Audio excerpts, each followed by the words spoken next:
జయపత్రిజీ, పాత భావాలన్నీ తొలగింపబడి కొత్త భావాలను రీప్రోగ్రామింగ్ చేస్తాం. అలా చేయడం జరుగుతుంది ఆటోమేటిక్గా. ప్రతి విషయాన్ని అర్థం చేసుకుంటూ మరి తీర్పు ఇచ్చే మెంటాలిటీ నుంచి హృదయం ద్వారా స్పందించే గుణానికి రీప్రోగ్రామింగ్ చేయబడతాం. అంటే మనము జడ్జిమెంట్లు ఎక్కువ ఇస్తాం కదా, మనకు అలవాటు కదా, అది చేయి ఇది చేయడమో, అలా కాదు ఇలా కాదు అని. దాని నుంచి మనం ఏం చేస్తామంటే నెమ్మదిగా మన ఆలోచన విధానాన్ని కూడా మార్చుకొని మరి ఇవి ప్రతి విషయాన్ని అర్థం చేసుకుని తీర్పు ఇచ్చే మెంటాలిటీ నుండి హృదయం ద్వారా స్పందించే గుణానికి రీప్రోగ్రామింగ్ అవుతాం. కళల ద్వారా వివేచనావంతమైన మరి సరళవంతమైన ఆలోచన విధానాన్ని అభివృద్ధి పరుచుకుంటాం. పాత ఆలోచన విధానం అంతా మార్చబడి శరీరం నుండి విడుదల చేయబడుతుంది. నేనెవరు అన్న ప్రశ్న తలెత్తుతుంది.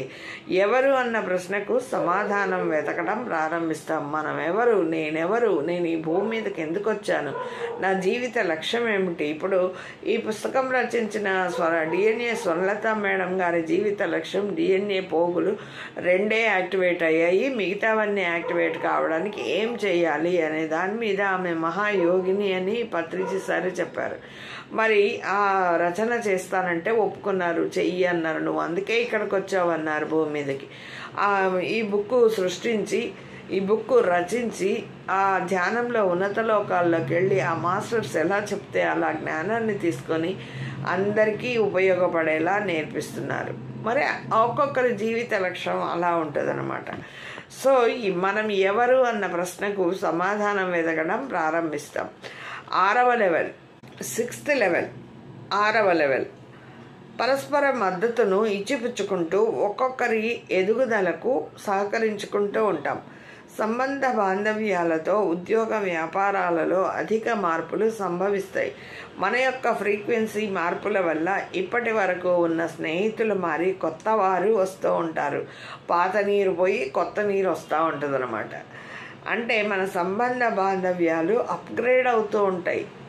ఈ ఇరుగమ్మ ఇలాగా, పొరుగమ్మ ఇలాగా, మా తోడుకోడలు ఇలాగా, లేకపోతే మా షడగుడిలాగా, మా అత్తలాగా, మా మామిలాగా అనే మాటలు అవన్నీ పోతాయి, మనకు మారుతాం.